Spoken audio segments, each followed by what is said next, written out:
ऐसी रेमेडी की चर्चा करने वाला हूं जिसका हजारों हजारों व्यक्तियों ने लाभ प्राप्त किया है।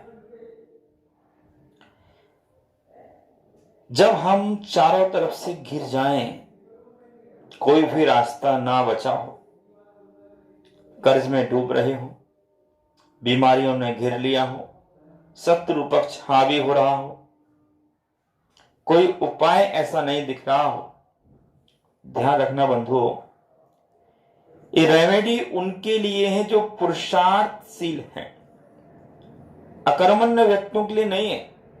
हम जब सारे कर्म कर लेते हैं, हमने अपने वास्तु की पंच एलिमेंट पंच तत्वों का बैलेंस बना लिया है, वास्तु पूजा हमने कर ली है, सारे कार्य हम कर चुके हैं, फिर भी हमें लगता है कि कुछ तो ऐसा है जो मुझे समझ में नहीं आ रहा है, जिसके कारण से मैं परेशान हूं।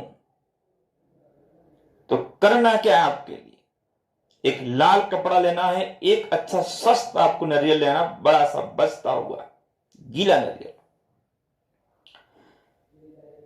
सिंदूर आपको लेना है जो हनुमान जी के लिए चढ़ाते हैं, शुद्ध सिंदूर, थोड़े से धनिये, गुड़ और इत्र या तेल चमेली का आपको लेना है। वो सब उसमें आपको रखना है जहां गाय बदती है बंधुओं, उस जगह जाकर के वहां प्रार्थना करके उस स्थान से 4 से 5 रविवार आपको वहां रख देना है। उसके बाद में उस नारियल को आपको वहां से ला करके, जो क्षेत्रपाल बाबा होते हैं, जो ग्राम की, नगर की, देश की इसकी रक्षा करते हैं, पंच क्षेत्रपाल होते हैं, मणिभद्र आदि, वहां जाकर के आप निवेदन पूर्वक मेरे द्वारा जीवन में खाने में, पीने में, उठने में, बैठने में, जागने में, ज्ञात में, अज्ञात में, इस जन्म में, पूर्व जन्म में किसी प्रकार की कोई गलती हुई हो, मेरे द्वारा किसी का दिल दुखा हो, मेरे परिवार का, देश का, समाज का, मेरे पितरों का, तो दोष मेरा समाप्त हो, वो गलती आप मुझे क्षमा करें और मेरे दोषों को आप हर लें, मेरी हेल्प करें, मेरी सहायता करें, ऐसा कहे कि उन्हें आप जय जन्म कर लें, प्रणाम कर लें और वहां से आ जाइए। बहुत सारे लोग सोचते हैं कि नहीं, हम उनको मानते नहीं हैं, हम तो किसी और भगवान को मानते हैं। मानिए, कोई बात नहीं, आपको मैं उन्हें भगवान मानने के लिए नहीं कह रहा हूं, वो क्षेत्रपाल हैं, आप क्षेत्रपाल ही मानिए। गलती कहां करते हैं? आप किसी दूसरे के पिताजी को अपना पिताजी कहने लगो, दूसरे के पिताजी को आप दूसरे का पिताजी कहिए, परंतु उनसे कोई काम है, डॉक्टर से भी काम पड़ता है, तो क्या करते हो? गुस्सा करके, दादागिरी करके आप काम करवाते हो? नहीं, पैसे भी खर्च करते हो, निवेदन करते हो, डॉक्टर साहब कैसे भी करके मुझे, मेरी मां को, मेरे पिता को, मेरे भाई को, मेरे मित्र को आप बचा लीजिए, कुछ भी हो जाए, पैसा कितना भी खर्च हो जाए। रिक्वेस्ट, प्रार्थना, बस वही प्रार्थना आपको करना, कुछ नहीं करना। और एक प्रार्थना पूजा नहीं है, ये प्रार्थना पूजा नहीं है, ये आपकी, ये नहीं कि आप उनकी पूजा करने लगे, उनमें ये योग्यता है, वो कार्य को कर सकते हैं, वो उनके पास एक टैलेंट है, उस टैलेंट के लिए आपने निवेदन किया है और कुछ नहीं है।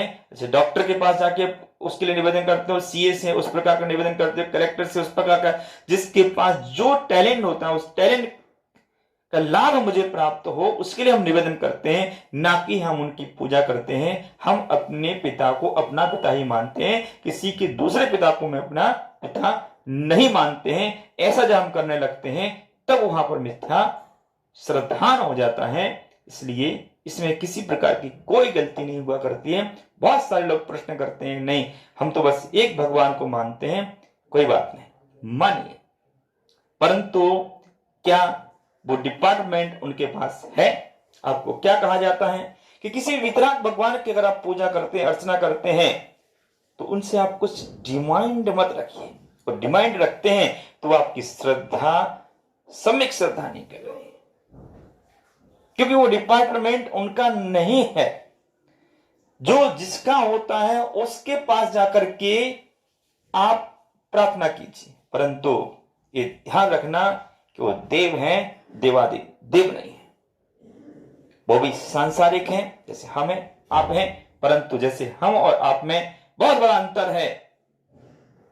कुछ चीजें मेरे पास है तो लोग मेरे पास आते हैं, प्रणाम करते हैं, जय जिनेंद्र करते हैं, कुछ पैर भी छूते हैं, पूछते हैं गुरुजी बता दीजिए, तो क्या मैं उनके लिए भगवान हो गया हूं? नहीं, वो टैलेंट हमारे पास है। उस टैलेंट के लिए घर जाते हैं, काम होने के बाद में तिलक कर दे, हल्दी चंदन माथे पर लगाते हैं, श्रीफल देते हैं और धन भी देते हैं। बस वही चीज उनके पास है। उनके पास भी टैलेंट है, एक प्राकृतिक रूप से उनके पास वो चीज है जिससे वो आपके उस चीज को हरण कर सकते हैं।